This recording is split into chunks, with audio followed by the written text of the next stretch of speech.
Біздің ауыл о кезде жайлауға көшеді, каникул сайын ауылға келетінбіз. Сонымен жазда ел жайлауға көшіп кетеді, қыстауда егін егеді, қауын егеді, басқа да жеміс егеді. Сон біз жаңа әжеммен ілесіп, Шымырта екеуміз қыстауға келіп, жүгеріні суғарамыз, жүгерінің түбін үйеміз.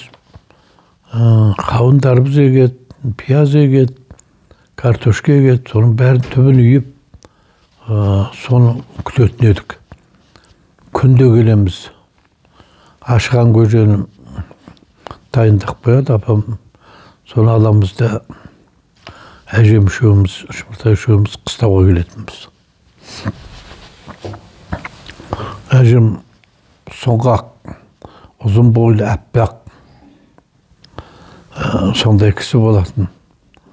97-ге қайтыс болды. Сонда қыз кезінде жаңа Темір бидің баласы деп атастырған ғой. Соны енді ол кезде құдалықта әйтеуір аралас құралас болады. Мал алады, мал береді деген сияқты. Сонымен малы өтіп кеткен кез, кейін Темір би қайтыс болғаннан кейін, ана құдалар жағы сыйқымдар екен. Солар кейін кезде Крупский деп отырып, біз Айнакөл дейтұғын бұрын баяғыда. Қалаға жақын құдалар жағы айниды. Айнып, біз жетімге қыз бермейміз деп, айнып қызын басқа біреуге беретін бопты. Енді ел ішінде мен құлағым шалған әңгіме.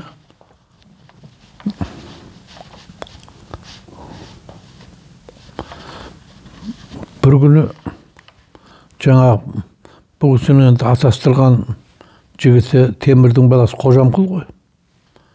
Қожамқұл атамыз ол кезде жас, базарда делдалдыққа жүреді екен, делдал боп. Саудада, мал саудасында. Сөйтіп жүргенде біздің елде жақсылар болған тәуба, Сапақ дейтін датқа болған атамыз.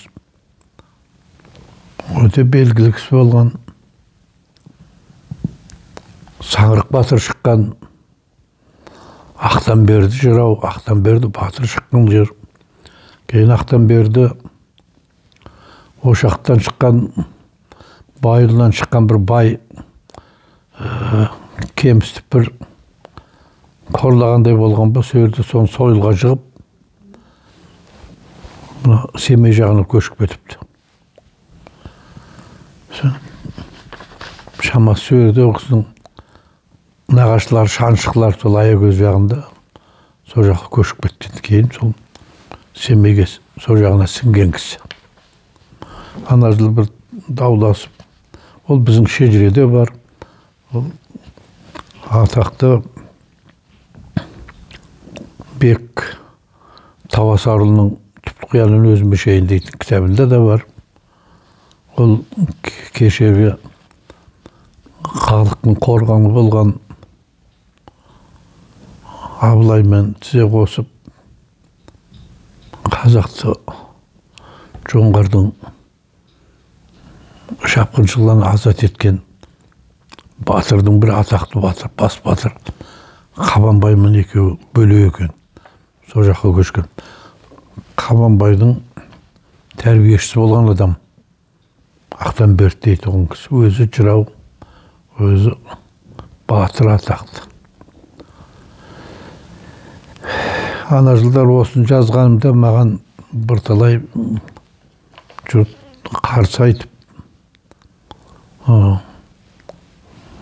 маған кәдімгі доқ көрсетіп, сөйтіп жүрді. Бұның бәрі бекер деп ойлаймын, өйткені біз Ақтанбердіде Қабанбайда қолымызбен туғызғанымыз жоқ қой.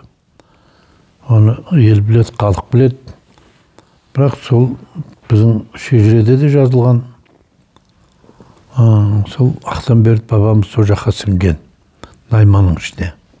Сондықтан оны біз Найман ағайындар Найман деп есептейді. Ал ол Шынтуайтына келгенде Ақтанберді Ошақтың үшін тас жүрек менің бабам. Мен кезінде әртүрлі әңгіме болғаннан кейін Егемен Қазақстанда үлкен мақала бергем. Тозбайтын тулақ, қанбайтын бұлақ деп.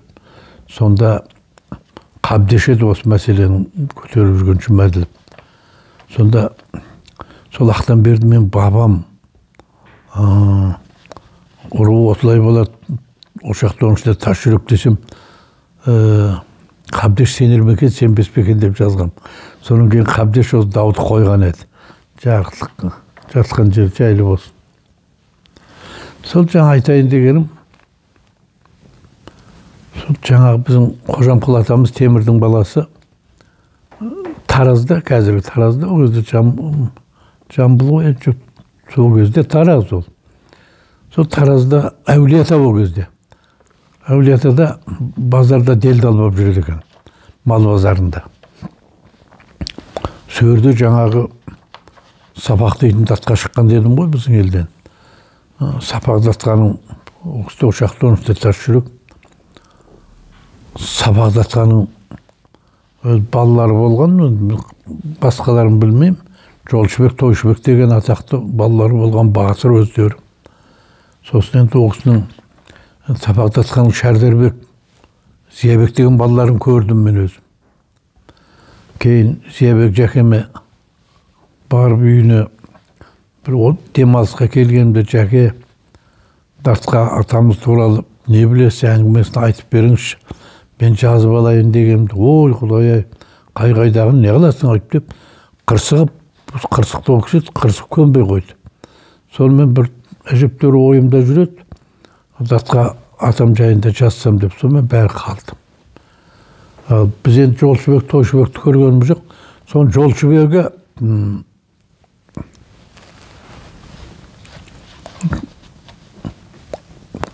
қылышын асынып, жамбасында тапаншасы жүреді екен. Базарда көріп қалып, біздің атамыз Қожамқұл үлкен екен. Жәке, қалайсың, аман есен ба деп жағдай сұрады. Не жағдайым сұрайсың? Мен жесірімді бүгін түнде ұзатқалы жатыр депті. Кім ол? Мен тұрғандар, кім оны істей алады? Қайда ол депті. Сөйтсе мына Айнакөлде деген ғой. Айнакөл енді шамамда осы қаладан өзді Әулиеата ғой, Әулиеатадан көп болса бір 50 шақырымдай жер болу керек, 40 па сондай. Онда мен қазір келем, екеуміз атқа мініп, менімен жүресің депті. Жарықтық. Жолшыбекті бәрі біледі екен ол кезде. Ол кезде Жолшыбек пен Тойшыбек мына Ошақтан шыққан, оның аталығынан шыққан Жалаңбас деген батырды өлтіріп екеуі. Ел күңіреніп жатқан кез тас жүрекпен аталықтың арасы бүлініп, сосын жаңа атағы бүкіл елге тараған екен сол кезде. Пәнайы себеппен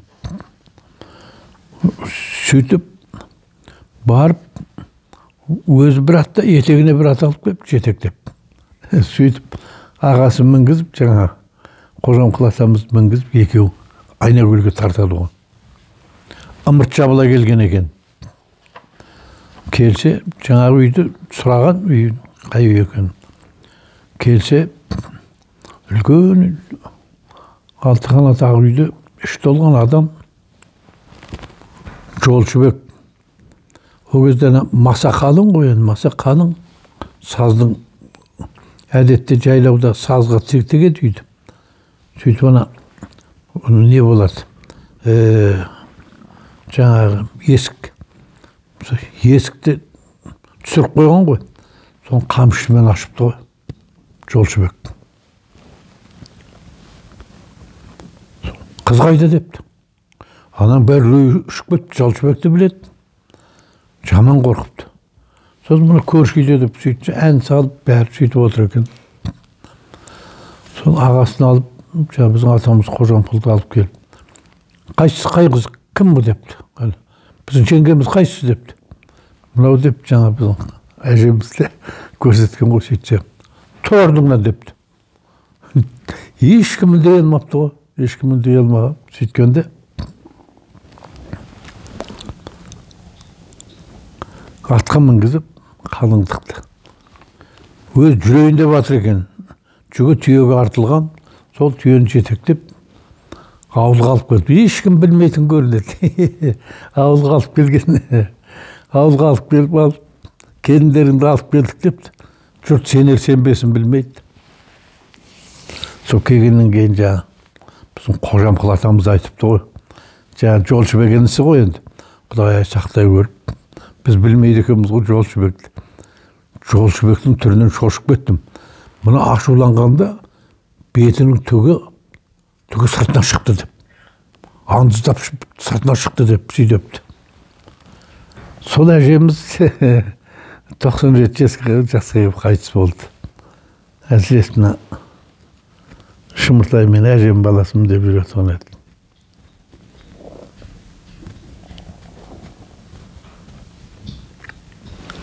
Мен туған ауылым шалғайда өзі. Бірақ Илья Жақанов айтқандай бір сауықшыл, өзі өнерпаздары көп. Кез келгені әнші, кез келгені өнерпаз болады оған. Болсынбек дейтін ағамыз болды, тура кәдімгі тіралдар көсе болады оған. Оғысын істегендердің бәрі аңыз болып жүрді елдің ішінде. Мен сол ауылда кішкентайымнан күй тыңдап, кішкентайымнан жыр тыңдап өскен адаммын ғой. Жырды жақсы көретінмін.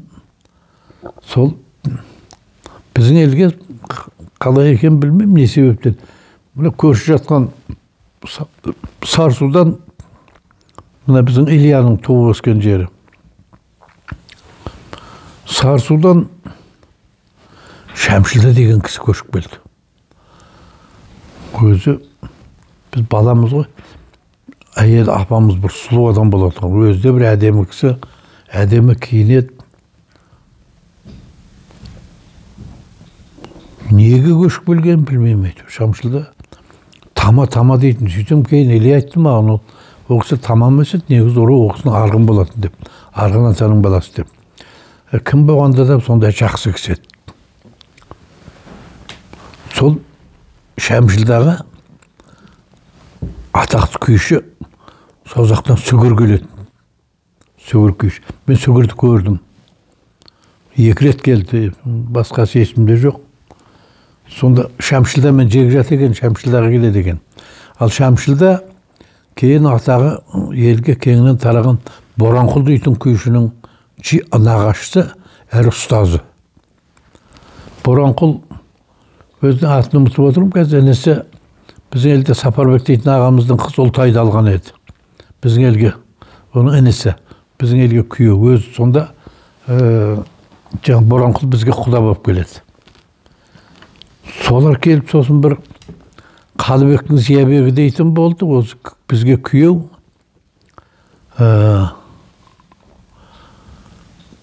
Әкесі Қалыбек дейтін атақты ақын болған адам. Бұлар мұна кейін Сарсу емес, мұна оңтүстік, қазіргі Түркістан облысы, Сарыағаш жағына көшіп кетті дейді ғой. Мен кезінде мақала жаздым, ол мақалам менің Асыл арналар дейтін кітабымда да бар. Мен сұрау салдым. Зиябек осылай езден көшіп кетіп еді. Біздің чездеміз, соны кім біледі, білген адам хабар берсін деп. Ол кезде Ленинші жасқа да жаздым мақала. Ешқандай хабар болмады. Зиябек те сұмдық күйші еді. Өз көз, көрер көрмес сығырайған көзі бар еді. Өз сары, бойы кішкентай. Сұмдық күйші еді. Сүгір келгенде бәрі Қаратаудың, біздің Қоңыртаудың етегінде ешқандай көрпе де жоқ, киіз де жоқ, бәрі отырып, жайғасып отырып, домбыра тартатын. Домбырасы біздің жел жоқ, тыныштықта бүкіл ауылға жететін еді. Сонда сүгір тартады, сосын біздің ауылда жекеменшік қойды бағатын Айтпенбет дейтін әкеміз болды. Сұмдық күйші еді оғыста. Оғыз тартады күйді. Бірінші сүгір бірінші келгенде тартқан жоқ. Çok tarttı. Жаңа Зиябек тартты, Шәмшілда тартты, Боранқұл тартты. Сосын кейін біздің ауылдың кәриялар айтты, біздің мына Айтекең тартсын енді Айтекең деп. Өзі қағаз жуды көп көрген кісі ма, сонда көп сөйлемейтін, сәл жерға бір-біріміз қырсықтау адам еді. Домбырасын алып кепті. Мен домбырасы есімде. Кішкентай, бәрінің домбырасы бірдей, кішкентай қалақша қара домбыра. Бұл домбыраларын кәдімгі етіктің нәлісін қағатын теміршеге мен қақпағым. Қалай сөйлейді, қалай, неден шешем бұл домбыралар өсінгі дейін қайрам. Сонын Айтбенбет әкеміз тартты. Құдай сақтасын. Сүгір. Жаңағы Шәмшілда бәрі, елдің бәрі тұрақ сұмдық тыңдады жаңағы. Байқадым, Сүгір таңғалдан ақсын көшілігіне. Кейін екінші рет келген, сосын ауылдан неғыл қайтарды. Жаңа әйтеуір жоқшылық қой өге, сол кездің өзінде де біреу қой жетектетеді, біреу ешкі жетектетеді, біреу жылқы жетектетеді деген айтады. Қой айдатады, ешкі айдатады, жылқы жетектетеді, сонымен мал жинақ кетеді Сүгір. Сонымен бір рет көрдім, сон Сарсуға қарай малын айдап, жылқысын жетектеп баратқан. Артынан жай шейін бұлар шаңшығат кетіп барады. Сон бірде екінші рет келгенде әлі есімде жұрт жиналды. Сүгір көлік деген үлкен оқиға болды. Жұрттың бәрі жиналады, қораланып отырады, сосын күй тартады, сосын кім төрге Сүгір деп. Ойбай, Айтекең шықты. Айтбенбет әкеміз Сүгірден үлкен еді. Жақсы. Төрге отырғызды. Бағалағаны ғой. Сол жалда сұмдық күй тартысты. Енді әркімнің нәсібі әртүрлі ғой, қайран қаласың. Құдағының құдіреті. Сүгірдің бағы бар екен, Сүгірдің күйлері жазылды, сақталып қалды. Боранқұлдың күйлері жазылды, сақталып қалды. Ал жаңа Қалыбектің Зиябегі ешқандай кем емес. Шәмшілданың күйлері, Айтбенбет әкеміздің күйлері жазылмады, сақталмады. Қайранмын. Сол күйлерді қазір шырайын алып дүниені іздесең де таппайсың. Ол кезде құрал жоқ.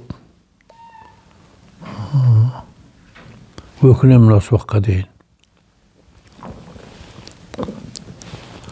Жаңа жерде сол еркектер бар, әйелдер бар. Түгел ауыл жиналады деді Құдағының құдіреті. Не деген жырды қадірлейтін, күйді қадірлейтін ел. Әлі күнге дейін өзім таңғалам. Өсірген ауыл бір жылынан айырылған бақсыдай. Жұрттың бәрі ел көшіп кеткен сияқты. Жақсының апам айтып отыратын еді, жақсысы кетіп жаманы қалған қараңғы қалды. Жақсы кетіп, жаманы қалған сияқты. Не бір әкелеріміз болды. Шешен, би, сондай жүріс-тұрысы да бөлек, сыпайы. Асыл адамдар болдық бәрі. Өтті дүниеден. Мен ауылым бір тарихта белгілі жер өзі. Менің ауылымнан, туған ауылымнан 8-9 шақырым жерде бүкіл жер бетінде адамзаттың алғаш тіршілігі пайда болған тәңір қазған, бөрі қазған деген жер сөйірді. Қыс көпір дейтін сөйірді. Әлі күнге дейін таңмын. Бұны зерттеп, бұның аяғына дейін бір еңбекте жазған адам бар жоғын білмеймін. Бір кезінде археологтарды апардым, оларда ештеңе бітірмеді деймін. Біз ауылдан жаңа айтты бой бірде долылар өтеді деп сыйгандар. Сол келгенде соның ішінде бір кемпір бар дейді. Қазақша біледі екен. Соған балаштырады екен бәрі. Апам айтады, саған ай күнім жетіп отқан кезде екі қабатпын. Сосын қараңғы қырдым менде. Бізге өзі онша қой бітпеген. Қараңғы қырдым менде барып балаштырайын деп бір тушам жетектетіп апап беріп балаштырдым дейді. Сосын жаңа кемпір айтыпты, ұл туасың, оң аяғының нышаны болады, елге белгілі болады, көп жасайды өзі, депті. Ой, жаңа жұртты сөйледік, әйелдерді, еріккен адам, басқа ермек жоқ. Бәрі келіп топырлауына, балашарына келеді екен, қараңға сандырақтай береді деп сенбепті. Sonra мен туам ғой, о кезде кішкентай ауыл бәрі келеді ғой енді. Бәрі мені ұмытып кетіп жаңа менің оң аяғымды қарапты ғой. Қараса оң аяғым 6 бармақ. Жағасын ұстап, ойлар қараңға. Мына кемпір қайдан біледі мына сандалып жүрген деп. Сонымен мен Нысаналы Мырзатай дейтін. Сосын ана үлкендер мені, балалар, әлім жеткен балалар өзінен кішілер тұрады ғой. Bir bala benim mаңдайымнан шертіп көрген емес. Үлкендер ұрсатын. Мырзатайға тимеңдер ол, Нысаналы деп. Соның арқасында мен бір баладан таяқ жеп көргенім жоқ ауылда. Сол шаңның топырақтың ортасында өстік, бірақ үстіме шоқ жуытпай таза жүруді өзім дағды қылғанмын, солай өстік. Кейбір балалар жазда қауын ұрлаймыз, қауын жеген кезде мына жерден ағып, сірнесі ағып, алдынан кір-кір болып жүреді ғой. Әкем етікті кетін еді, көкем. Онысын жасырыпты кетін, айтпаңдар ешкімге деп. Етікті кетін, бірдей қылып, жағамыз апам тонты кет, сөйтіп дублен көкен ғой. Соны етікті киеміз, тонды киіп шығамыз, екеуміз бірдей қылып далаға. Шымыртай бір айдан кейін мына несін сүрте береді, мұрын. Мұз сияқты болады ғой мына жер, жеңі. Мен киім тап-таза болатын. Етікті сол бір айдың ішінде өкшесінен басатын. Сірісінен басатын ғой. Мен таза кидім, таза жүрдім, таза тұрдым. Құдайға тәуба. Бүгін осымен бітіреміз енді.